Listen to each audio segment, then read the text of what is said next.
Measuring yourself is easy in some respects, like your age, your height, your weight, but not so easy in others, like your character, integrity, and maturity. But those are the real measurements we should be focusing on.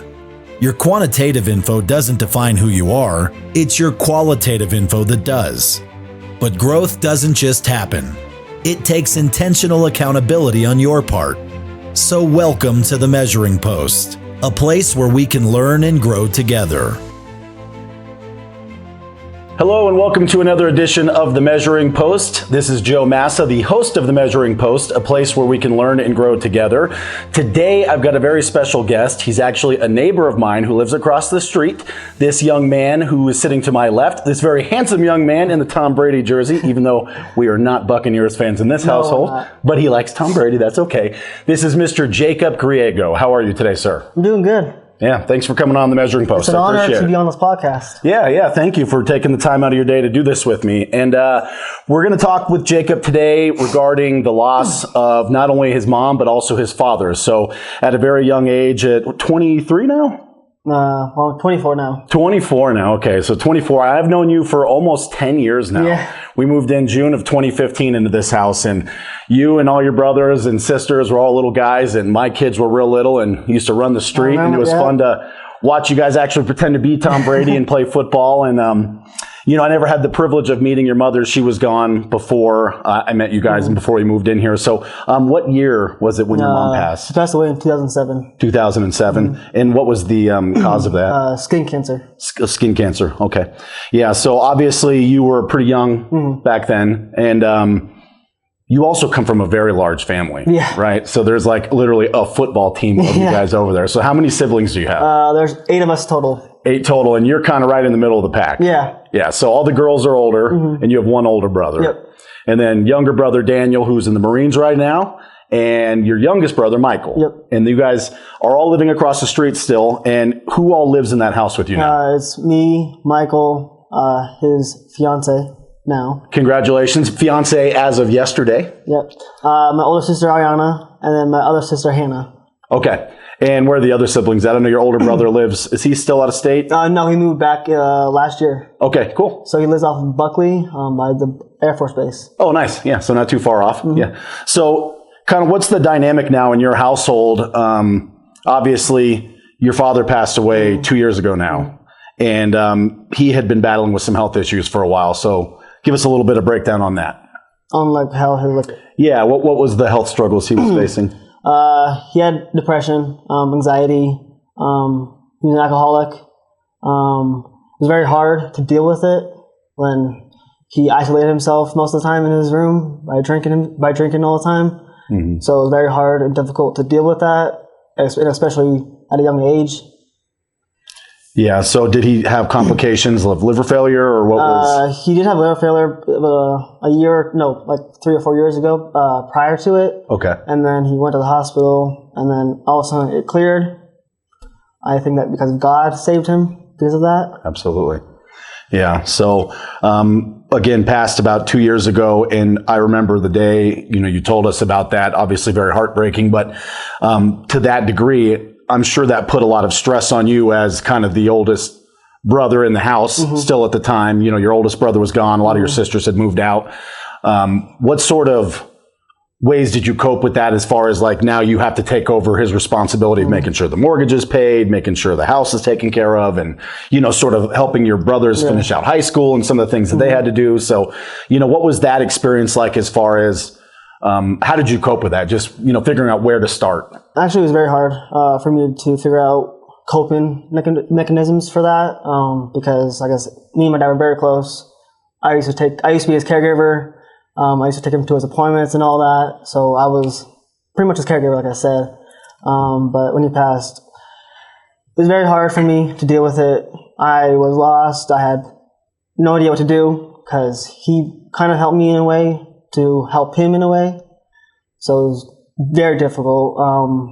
So maybe 6 months into his passing, when he passed and then 6 months after, it was very hard. Like I didn't want to do anything, didn't want to get up out of bed. I was a jerk to everybody around me. Yeah, kind of lashing out. Yeah, lashing out on everybody. So it was very, very difficult for me to deal with it. And rightfully so. I know going through something like that is extremely traumatic, and it's one of those things that you can't prepare for, even if you know it's coming. Like if you have a sick family member and you know that this is a possibility, it still takes the wind out of you when it happens. So, I commend you on not only finding a way to push through that, but you actually done a lot of really great things since then. Like you're now working full time, and you're actually going back to school right now, aren't you? Yes, to increase. So what are you doing right now for employment? Right now I am a CNA at a medical rehab facility. Awesome, brother. It's hard work, I'll tell you that. Yeah, long hours, I'm Yeah. sure. So what are you doing school wise to like increase that? So I'm going to school in January to get my nursing degree.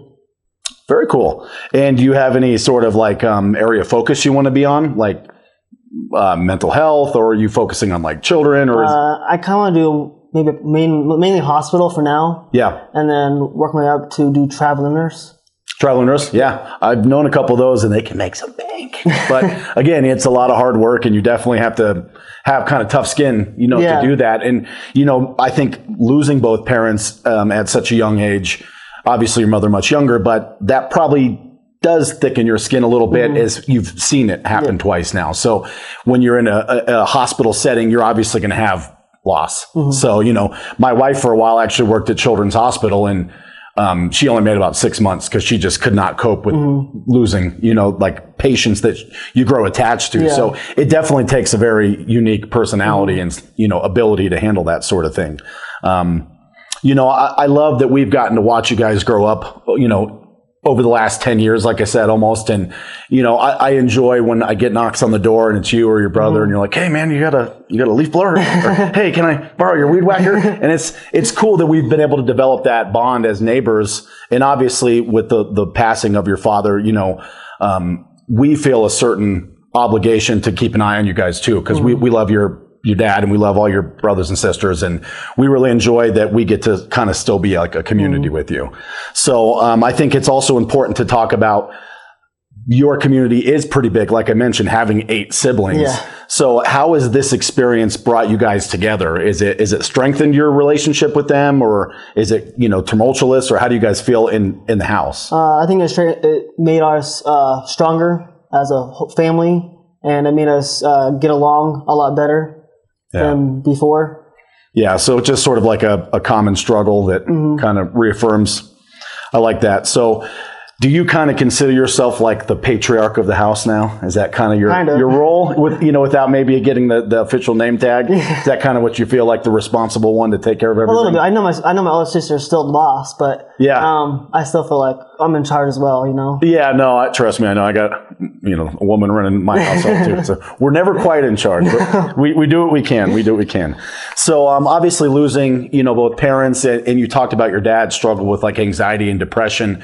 Do you feel like that's something you're struggling with, or at least temporarily did you, or is that something you're concerned about? 100%. I do have depression. I do have anxiety. I do have PTSD from 2 years ago when my dad passed. I do struggle with that now still, but I'm on medication for it as well. So yeah, you're addressing it. Yep. And I think that's important to highlight, that people struggle with depression and anxiety all the time. It's not something to be embarrassed about or ashamed about. It's a natural thing that happens, and the only thing you can do is tackle it head on and address those things so they don't get out of control and all of a sudden you lose yourself to this. And, we've had depression and anxiety in our families, and, I had a cousin that really was bipolar and struggled with a lot of that, and never quite got to that point where he treated himself. And it was sad to watch and scary to watch, because you never know if you're going to be the one that gets it next, and they say for men, especially, depression primarily shows up in your late 20s and early 30s as kind of that threshold. So obviously just being aware that it runs in your family, and if you're feeling those things now and addressing it, probably puts you leaps and bounds ahead of somebody that's like just kind of assuming that it'll go away, or like a phase, So definitely address your mental health and depression and anxiety if you're feeling that that's something that you're going through. Do you have any advice for anyone that's going through loss at a young age, or what really helped kind of pull you out of it and get you back on track to like moving forward? What put me forward was, like I said, I was a jerk 6 months before when my dad passed away. seeing that my family was struggling without me helping them cope with the passing of my dad. We were going to lose the house. My sister wanted to sell it because we were not paying our bills on time. We were not doing what adults should do. So that kind of brought me to the light, saying, I need to get my shit together and get a hold of myself and help my family out and treat my depression and anxiety to the minimum that I need to do. So essentially kind of leading by example. Yeah. Yeah. And I think that's a great way to put it. It's one of those things that it took me a long time, even as a 40-year-old man now, to like figure out how to be an adult and how to pay bills and how to like do it correctly and on time. And, it's a skill set that you have to work at and you got to practice, and being forced to do that at a young age. Like when I was 24, I was an idiot. I mean, I'm still kind of an idiot, but yeah, 24, it was like, a foreign language, but at that point I had already had, Luke, who was 2 years old at the time. And, so same thing on a level of where I kind of was forced to have to do that, but not because I didn't have like support or backup, or like I could still call my dad and say, hey, what the hell is this? Yeah. What's an escrow account? Or, so it's, I understand that was probably like trial by fire, and it was one of those things that, they threw you to the wolves and you had to figure it out. But I like that you decided that you weren't going to let your sisters and brothers struggle, and you didn't want to see them not cope either. And in order to help them, you figured out how to do what an adult does, for lack of a better term. So I commend you on that, man. It's a lot of responsibility, and it's quite frankly overwhelming when you like sit down and go through finances and how to pay bills, and then it's stuff even like when you come over, you're like, how do we turn our sprinklers back on? Things like, and those things there's no book on it. You just have to kind of you learn by just going through things. So, I always love giving you those pieces of advice, but I think, and I see you guys out there all the time, painting the house and inside and, pressure washing, like you're doing things that are really responsible. And I know that your mom and dad would both be very, very proud of you guys, and watching you guys grow and do like these adult things. It's a reminder of how quickly time does go by, because like I said, when I first met you, you guys were little guys, just running around there, not a care in the world, just playing football and soccer and, whatever we did out in the streets. So it's the passage of time happens whether we're ready for it or not. Yeah. And I think you've taken that responsibility to heart, and I think you've done a tremendous job, and I'm real proud of you. Oh, thank you. So yeah, absolutely, man. So what's kind of the future looking like for you now? Obviously, school is on the horizon. You're looking to get your nursing degree. You got the whole herd living over there. Is this something that you think you will sell the house? And do you have any plans to like move, or kind of where do you see yourself in 5-10 years? Of course, in 5 or 10 years, I see myself as a nurse, of course, helping my patients. And I love my job. I love helping people.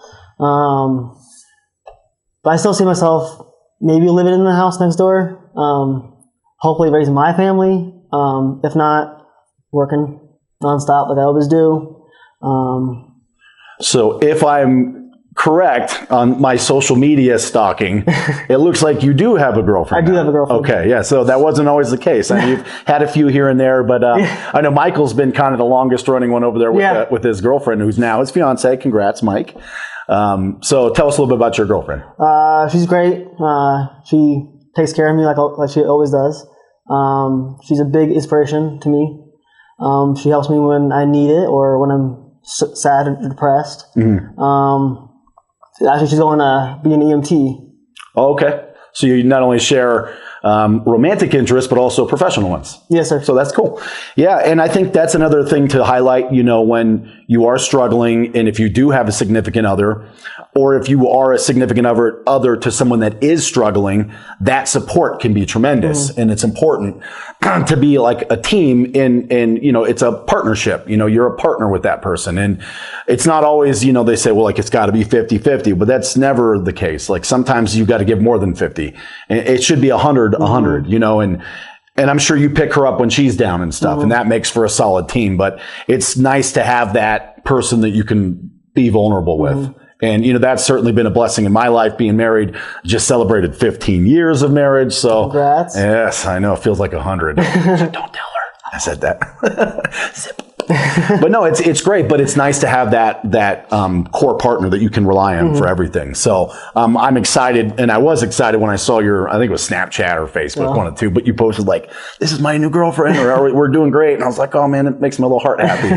So again, like I said, it's just the passage of time. You don't think about it. You blink and all of a sudden I got gray hair and my kids are graduating high school and you guys are in your 20s now and my dog is 13. Oh, Bowser's getting so old. I know. It's like crazy. It is. And, I think that you've been an inspiration to my family, your guys' whole squad over there, and just how you've bounced back from that experience. So as your neighbor and your, go-to old man of the neighborhood that you can count on for tools and stuff. I want you to know that we do talk about you guys, and we're really proud of where you've gone, where you've come to from where you were. So we notice, and we talk to some of the other neighbors around, and it's always such high regards to your whole family. So I want you to know that that's definitely something that is said behind your back.